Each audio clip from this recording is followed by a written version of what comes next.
giving you information that you need, only fun and without all the boring stuff, from down the street and around the globe. This is Good Day Everyday on Zooglio, your go-to source for information, entertainment, and fun. And now, Good Day Everyday with your host, Fox Williams. Another great morning, everyone. I'm Fox Williams. Thank you for joining us. If you're a Gladiator fan, and who isn't, what a lineup we have for you today. We check in with the show's host and warrior heartthrob, Michael Latrobe. But before you get your sword and sandals on, let's talk about reports of a growing network of controversial sex clubs in Chicago. Sex, the world's oldest profession.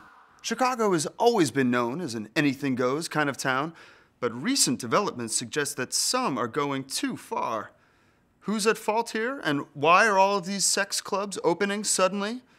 Helping us to get to the bottom of the issue is Zooglio's own award-winning women's issues expert and Chicagoland nightlife critic, Tracy Bard. Thanks, Fox. It's always a pleasure to stop by. Who are these girls, and why are they choosing to work as prostitutes? Most of these girls are illegal immigrants who came here in search of a better future. In these tough economic times, many of these young women, immigrant women, are learning that there is no such thing as an easy buck. Reports from the Great Lakes Security Agency indicate that other immigrants play a large role in supplying the brothels with new girls. So these girls are moving here for any number of reasons, and some of them get mixed up in this through other immigrants. Is that correct? Absolutely, Fox. The decision to turn to a life of sex work is never easy and is clearly traumatizing for the women involved, but many do not stop to consider the risks. For others, once they get in, the money is too good to turn down. What kind of a strain are these clubs putting on communities and families of the people that frequent them?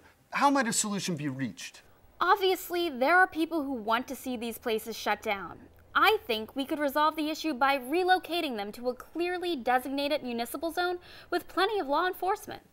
Like the outskirts of town? You'd want to put them somewhere out of sight so that if you want to go, you really have to make an effort to get out there. So, a place like Beaver Island, towards the northern end of the lake. Something tells me we'll start to see a lot of fishing trips to Beaver Island if that was to be the case. Always one step ahead, right, Fox? We're all just trying to earn a living. Tracy Bard, thanks for stopping by. Thanks for having me, Fox.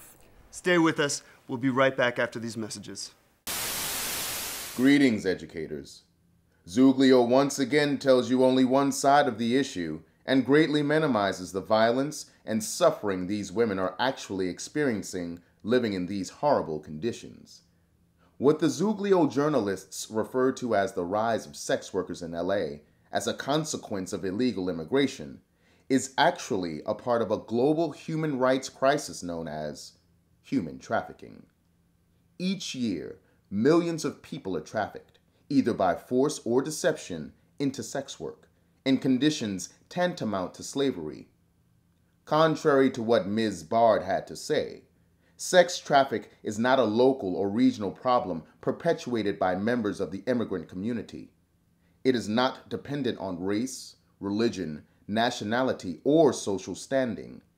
It is a $7 to $10 billion global enterprise in which women and children are targeted in developing countries, aided by government and police corruption, and then bought and sold and transported around the globe to work in extremely dangerous, unpaid, and anonymous conditions. Most importantly, hiding the issue doesn't help anyone. Let's see if we can talk about this human rights issue in greater detail together, shall we? I'm sending you some links to some interesting and helpful reading material which may help you tackle these questions.